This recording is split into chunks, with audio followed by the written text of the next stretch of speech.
A standoff over COVID vaccines at the top level of tennis. Australia cancels Novak Djokovic's visa as he arrives in Melbourne for the Open. Djokovic, who's opposed to vaccines, was driven to a government detention hotel, prompting this from rival player Rafael Nadal. He's free to take their own decisions, but then there are some consequences. Djokovic's arrival has prompted a huge backlash in Australia. A court will decide his fate on Monday, also this lunchtime. The staffing challenges facing the NHS. MPs warn that a long-term fix is needed to help tackle the hospital backlog. How farmers could be paid to turn areas of land over to wildlife restoration. A year on from the storming of Capitol Hill in America, President Biden is to caution against political violence becoming the norm. When you wipe your tears, do you wipe them just for me? And the social media phenomenon Pink Pantheress wins the BBC's Sound of 2022. And in sport, a 5-wicket haul for Stuart Broad is the only highlight for England down under as Australia take control of the 4th Ashes Test.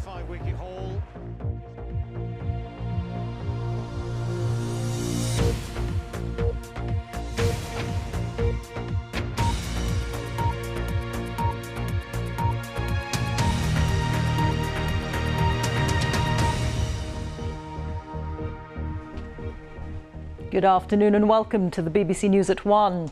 Men's tennis world #1 Novak Djokovic is in a dramatic standoff with the authorities in Australia after having his visa revoked on his arrival in Melbourne for the first Grand Slam tournament of the year. Djokovic, who said he's opposed to vaccination, gained a medical exemption by Tennis Australia from having to be double jabbed against COVID. But it was rejected by federal authorities on his arrival there, and he now faces deportation following a huge backlash in the country over the original exemption. Djokovic is currently in a government detention hotel. He's launched an appeal and will have to wait till Monday for the hearing. Shaima Khalil has the story. The world #1 arriving in Melbourne, ready to defend his Australian Open title, only to be told he's no longer welcome. After hours of being held at the city's airport, Novak Djokovic was taken to a quarantine hotel. He came to Australia with a vaccine exemption, but the border authorities said his visa had to be revoked because of a mistake. On the issue of Mr Djokovic, rules are rules. And there are no special cases. Rules are rules. It's what I said to you yesterday. That's the policy of the government and has been our government's strong border protection policies, and particularly in relation to the pandemic. His legal team have challenged the decision, and a court hearing will resume on Monday. Outside the hotel, tension was high among his supporters. Even as they danced and the music played, you could feel their frustration. I was pretty angry and disappointed and ashamed of being an Australian. I'm an Australian born, and for this to happen in my country, to discriminate like this and treat people like this that come from overseas that have a medical exemption and haven't done anything that's bad, really. Just, he's here to play. I don't think it is okay for him to have been dragged all this way for this spectacle to take place. Novak Djokovic has landed in the middle of a controversy that has gone beyond tennis and is now at the heart of a political tussle between state and federal authorities. And while Mr. Djokovic and his legal team wait for a decision on Monday, confusion and anger are the overriding sentiments here. Novak Djokovic was expected to go head-to-head with Rafael Nadal. A 21st Grand Slam title is at stake, and today his rival didn't mince his words. He's free to take their own decisions, but then there are some consequences, no? And of course, I don't like the situation that is happening. Others were still trying to process the events as they developed. I think, he probably went to the airport. Something was either wrong with the paper, or I don't know. For me, it's tough to say. If he had a fair exemption from the rule, well, he should be here. If he didn't, he shouldn't be here. For years, Novak Djokovic has dominated the Australian Open, winning 9 times. But his attempt at a 10th title may be over before the tournament even began.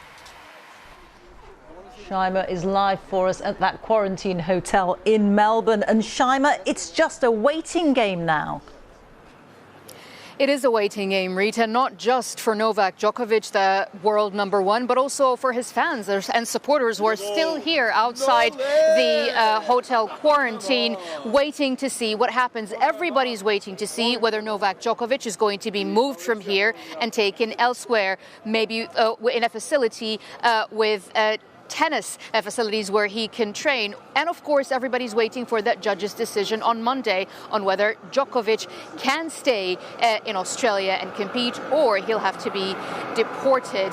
Either way, his plans to defend his title are still in limbo. OK, thank you. Our correspondent Shaima Khalil there, reporting from Melbourne.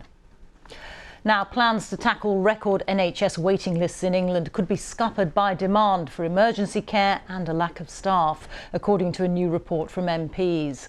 There are nearly 6 million people waiting for NHS treatment, but MPs on the Health and Social Care Committee say this could rise unless more people are recruited. Our health correspondent Anna Collinson reports. NHS waiting times in England are by far the worst ever recorded.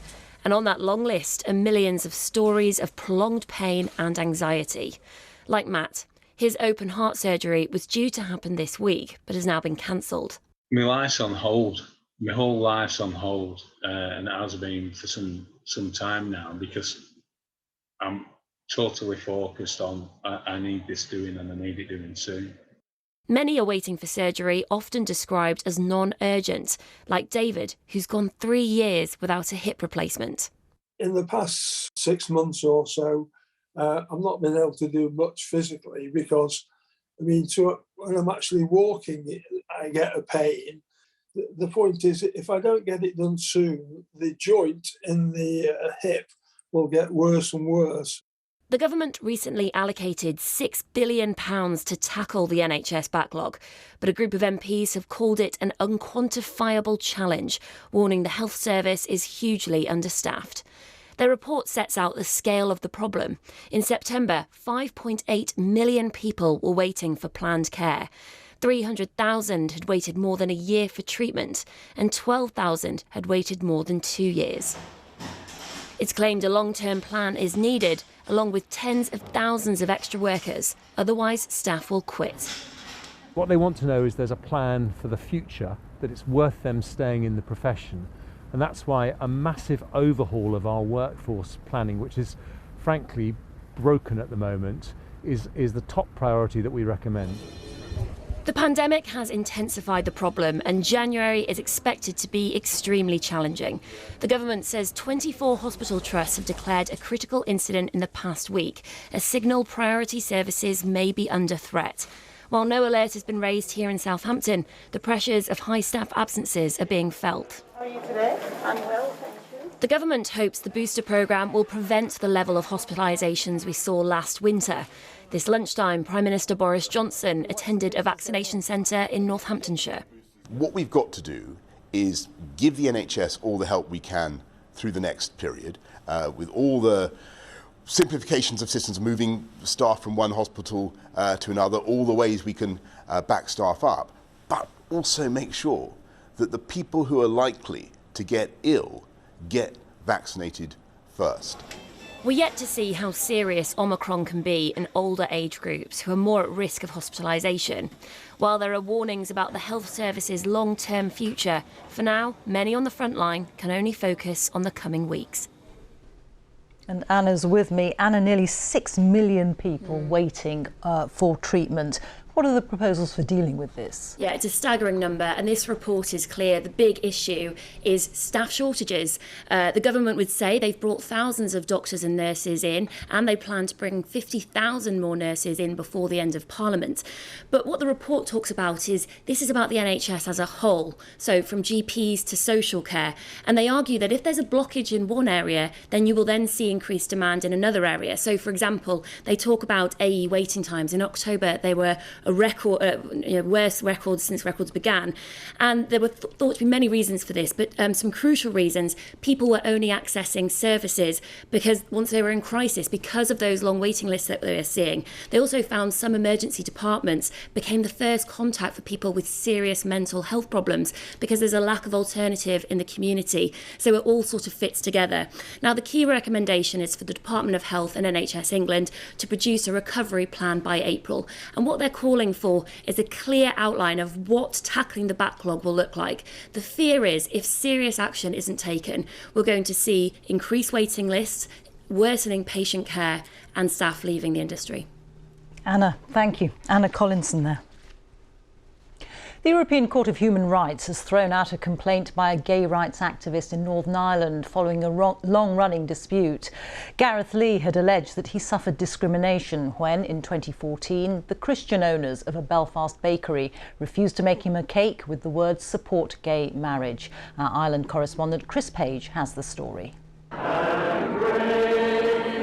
Never has a cake been more controversial.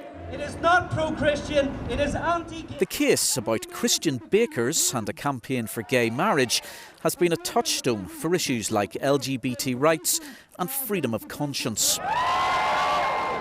It began in 2014 when a man walked into this shop in Belfast city centre. He placed an order for a cake with a slogan. At the time, same-sex couples couldn't get married in Northern Ireland. The MacArthur family, who own Asher's Baking Company, said the request was at odds with their religious beliefs and they wouldn't make the cake. The customer, Gareth Lee, said he'd been discriminated against on the grounds of his sexuality. He took legal action against the bakery with the support of Northern Ireland's equality watchdog. Mr. Lee won the first stages of his case. Judges from the Supreme Court eventually came here to Belfast to hear the arguments. They ruled in favour of the bakers, saying the company made the decision on the basis of the political message which was on the cake, not Mr. Lee's sexual orientation. Mr. Lee then went to the European Court of Human Rights in Strasbourg. Today it's dismissed the case because Mr. Lee had previously relied on UK law only. The charity and lobby group which has supported the company says the verdict is the right one. Whether you are a Christian running a bakery or a gay man running a bakery or whoever you are, you can't be forced to help promote causes that you profoundly disagree with. And I think that's good news for everyone. In a statement, Gareth Lee expressed his disappointment. He said none of us should be expected to have to figure out the beliefs of a company's owners before going into their shop or paying for their services. His lawyers say they'll consider whether to bring a new case in the Northern Ireland courts.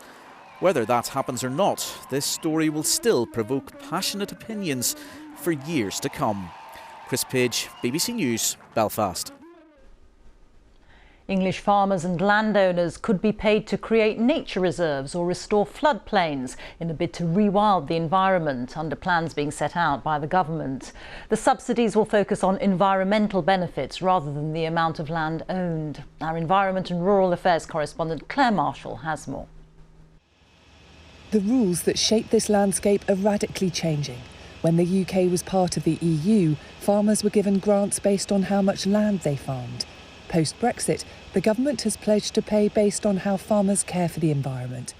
A broad scheme to support sustainable farming has already been announced. Today, more details are being revealed. Individual farmers would be rewarded under the local nature recovery scheme for planting trees or creating breeding sites for birds. Then the landscape recovery scheme would help to pay for large-scale land use change.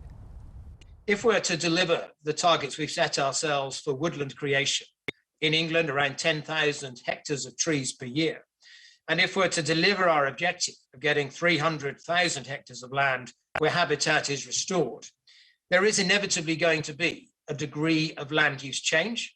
And I know that that causes some people some concern.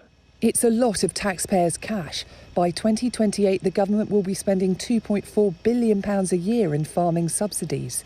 Critics say there simply isn't enough detail. A golden opportunity may be lost. This is the most fundamental change in decades. Many farmers I speak to are worried. What about our prime job, they say, which is to produce food? They worry that prices may have to go up.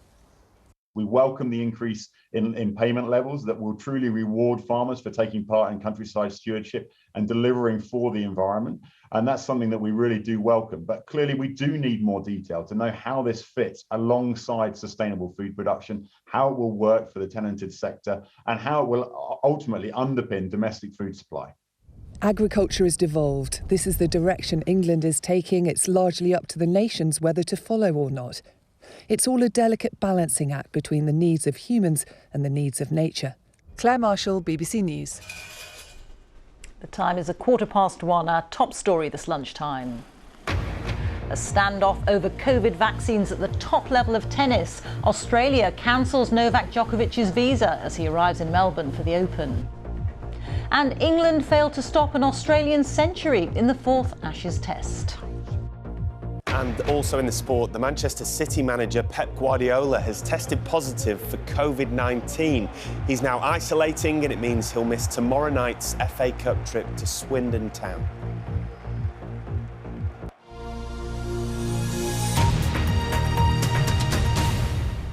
Now it's exactly 1 year since those extraordinary scenes in Washington of rioters forcing their way into the US Capitol building in an attempt to stop Congress from certifying Joe Biden's presidential election victory. In a speech later today to mark the anniversary, President Biden is expected to blame Donald Trump directly for the attack, for which over 700 suspects were arrested. Our State Department correspondent Barbara Pletusher has more. The day that the country's political turmoil exploded into violence. It was the worst attack on the Capitol in 2 centuries, playing out for hours on live television. Americans watched in horror as armed supporters of the president beat police officers and stormed through the country's citadel of democracy, threatening lawmakers. This was the climax of Donald Trump's desperate campaign to overturn his election loss. We fight like hell, and if you don't fight like hell, you're not going to have a country anymore. The rioters believed they were following his orders. A year ago, I was here walking with Trump supporters to the Capitol, finding out with them in real time what was going on. It felt momentous. It felt like history breaking cover. It felt like a turning point. But was it? What impact has it actually had? Hear ye, hear ye, hear ye. There was the theater of an impeachment trial. It is civil process. And hundreds of criminal prosecutions by the Department of Justice. Also, an ongoing political investigation by a congressional commission. But after a fleeting moment of criticism, most Republican politicians closed ranks behind Trump. His allies continue to propagate the lie that the election was stolen. The vast majority of Republican voters now believe it. And Americans looking back at that day see different realities along bitterly partisan lines. The Congressional Commission is determined to write the definitive draft of this turbulent history. But so far, Trump has not been held accountable, and he appears to be preparing a 2024 comeback. Usually after a year, you'd be like, all right, what's changed? Nothing. Nothing's really changed. Nothing? No, as far as accountability, as far as justice, as far as deterrence from this happening again, nothing's changed. 1 year later, many Americans believe the Capitol attack was not an isolated incident. They fear that further political violence lies ahead. This is a nation still at war with itself. Barbara Pletusher, BBC News, Washington. Let's join our North America correspondent Laura Trevelyan, who's in the Capitol building in Washington for us now. Laura, what else are we expecting to hear from President Biden today? Well, Reeta, the President of the United States is going to come here in the next hour to the very place where exactly a year ago a mob stormed the building trying to prevent his election victory from being certified because they believed that the election had somehow been stolen from former President Donald Trump. And so what President Biden is going to do is he's going to directly ask if America is becoming a nation where political violence is accepted as a norm. He's going to throw down the gauntlet and say that President Trump bears a singular responsibility for the chaos and the carnage that day. But this is not going to be a unifying political occasion, Reeta. Top Republicans are not taking part in the commemorations. The lead House Republican has said that what happened on January the 6th was lawless, it was as wrong can be, but Republicans are accusing Democrats of using this day to further divide the country. Meanwhile, the Justice Department has prosecuted and charged more than 700 people for crimes committed that day. So they're going after the rioters, but there are questions about whether President Trump himself was in some way directing what was going on. So the January 6th committee that is investigating what happened that day, lawmakers on that committee have hinted that they might make a criminal referral to the Department of Justice, accusing President Trump of using his authority to block officials from certifying the election. But it's unclear if that will happen, and if it did, the committee is seen as partisan because the two Republicans on it have been completely denounced by President Trump. And Reeta, former President Trump himself, he was going to hold a big press conference in Florida at Mar-a-Lago, but he hasn't. He was advised that it wouldn't help his case. Many thanks, Laura. Laura Trevelyan reporting there from Washington. Lawyers for the convicted sex offender Gillane Maxwell have called for a retrial after a juror said that he used his own experience of sexual abuse to persuade other jurors. US prosecutors have requested an inquiry. Last week, Maxwell was found guilty of grooming underage girls to be abused by Jeffrey Epstein. More electric cars were sold in 2021 than in the previous 5 years combined, according to the Society of Motor Manufacturers and Traders. But the industry body warned that much more investment is needed in charging infrastructure. Overall, the car market hasn't yet recovered from the pandemic slump. Targeted financial support for fuel bills is being considered by the government to help tackle the soaring cost of living. At a meeting with senior energy leaders, ministers discussed a range of options to help reduce the growing pressure on households. Well, I'm joined now by our business editor, Simon Jack. Simon, what's being discussed? What's on the table? Well, the government acknowledges it has to do something to tackle what is going to be a very painful cost of living squeeze come in April, because the new price cap will come in. Many people think it will go up by up to £700 to £2,000 a year, an enormous 50% raise, and that happens at exactly the same time as higher national insurance contributions come in. So what could they do? There's been calls to scrap VAT of 5% on energy bills. That's considered too blunt an instrument. It would benefit the better off. So that means they're looking towards targeted support. The Warm Homes discount at the moment, you can get a one-off payment of £140 if you're in receipt of certain benefits. Some discussion about whether that could be made more generous and the eligibility for that widened. But others are saying that anything that narrow will not contain what is a huge increase in bills, which is going to affect millions of households. And what you need is a more permanent fix by finding some way of spreading this sudden price shock over a number of years. That's what some on the energy industry are advocating. We had the Lib Dem leader this morning, Sir Ed Davey, saying he would like to see a Warm Homes discount and finance some of that with a Robin Hood tax on some of the oil and gas companies who, of course, have been making quite a lot of money with gas prices so high. Simon, many thanks.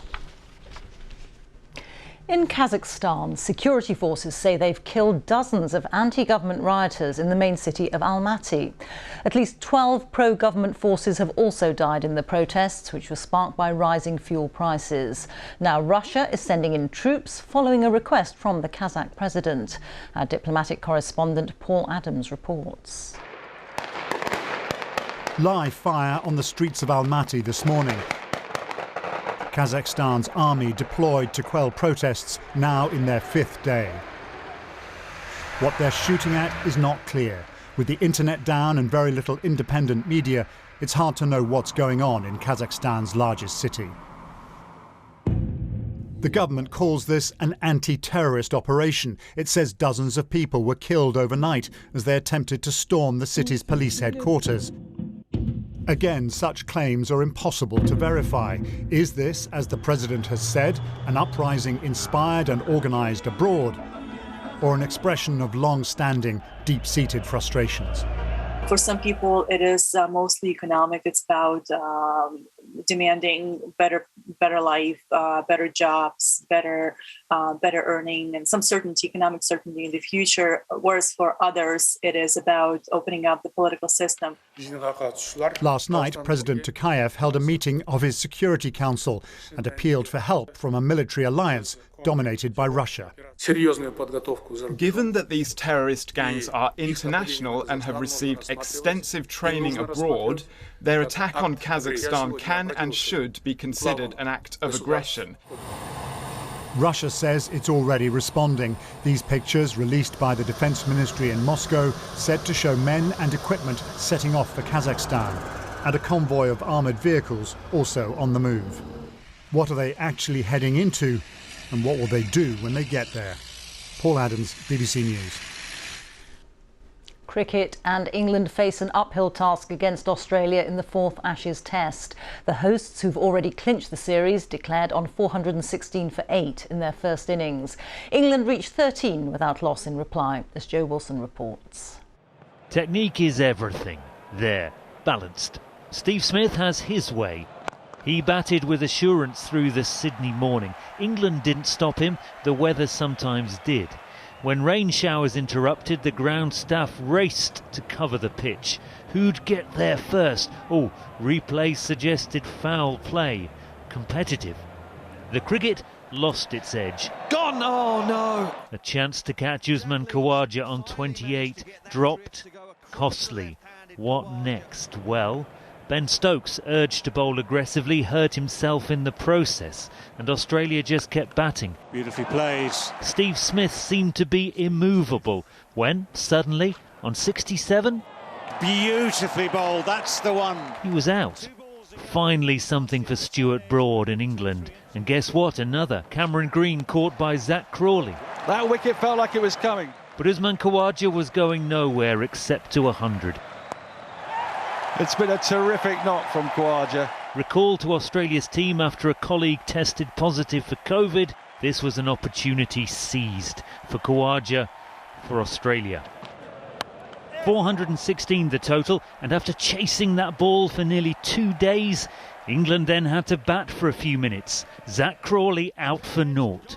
Oh no, Mitchell Starc overstepped the line, no ball. Zach, you're back. Joe Wilson, BBC News. Singer-songwriter Pink Pantheress, who began her music career by posting songs on the social media site TikTok, has won BBC Radio 1's Sound of 2022. For the past 20 years, the award has been predicting music's biggest new names, with previous winners including Adele and Sam Smith. Mark Savage reports. I found the street of the house in which she stayed, and the diary's full of your name on every page. A familiar sound with a modern twist. Pink Pantheress's music has been described as the new nostalgia.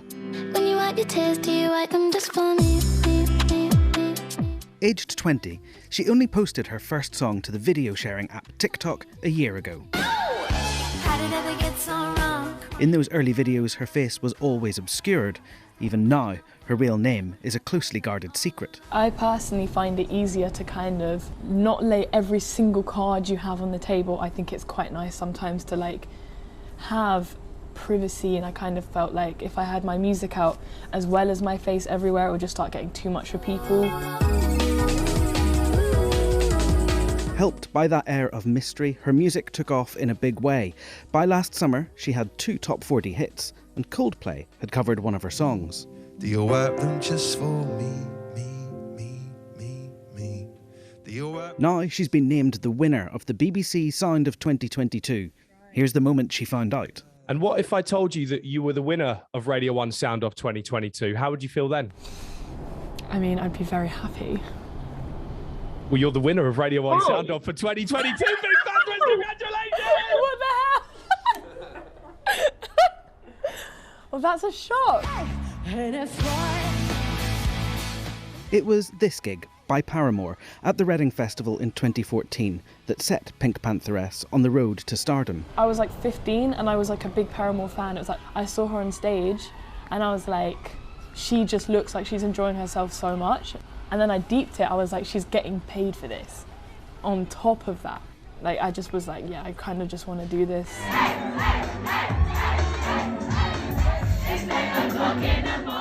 By the time she made her own stage debut in October, Pink Pantheress already had a passionate fan base of her own. The reason I'm smiling is because I'm remembering the people that were in the front row and how funny they were. I'm not sounding really patronising, but I have genuinely been there. I was like the biggest fangirl. When you wipe your tears, do you wipe them just for me? The BBC Sound Off list has previously tipped the likes of Adele, Stormzy and Dua Lipa for success. Pink Pantheress joins their ranks now, with big things predicted for 2022. Mark Savage reporting. Let's look at the weather now. Here's Helen Willits. Helen, it's very chilly outside. Is it going to last? Rita, wasn't it cold this morning? It will last today and tomorrow, but after that, back to the Atlantic influence. Let's start with this massive area of low pressure that's driving the weather today. We've had that cold air. This is the mild air trying to come in off the Atlantic, but as that warm air, that rain, those weather fronts are coming into that cold air. We're getting some snow. This was Nottinghamshire just half an hour or so ago from one of our weather watchers. So it's not just rain. We've got snow over the hills in the north piling up, blowing around in the strong winds across the hills of northern England, but we've seen it across the hills of Wales and coming into parts of the Midlands as well, the higher parts in particular, the Peak District as well. Now, as we go through the rest of the afternoon, that's going to slowly ease its way eastwards. Ahead of it, something a little bit dry. Behind it, brighter with some showers, quite heavy showers as well, and those blustery winds. Now, it's a southerly ahead of it, but it doesn't feel that way. As Reeta hinted, it was a really cold start this morning, and it's just switching round to the west behind. So our temperature lifting just a little bit, 6 to 7 degrees Celsius. But it feels cold out there, definitely with the wind and the showers and the cloud. Now, the cloud, the weather front will blow out the way as we go through this evening, but there are lots of showers already, snow showers packing into Northern Ireland right now, and they'll come across into Scotland, mainland as we go through this evening and overnight. Now, temperatures won't be quite as low as last night, but they'll be low enough for a frost to form on surfaces and therefore ice after the day's rain, sleet and snow. So if you are travelling, those are your hazards, your main hazards. Obviously, they've got the wind as well for the next 24 hours, some rather hazardous travelling conditions. The warnings are on our website there. But there are warnings out, particularly across the northern half of the country. And tomorrow, we may even see a smattering of snow further south.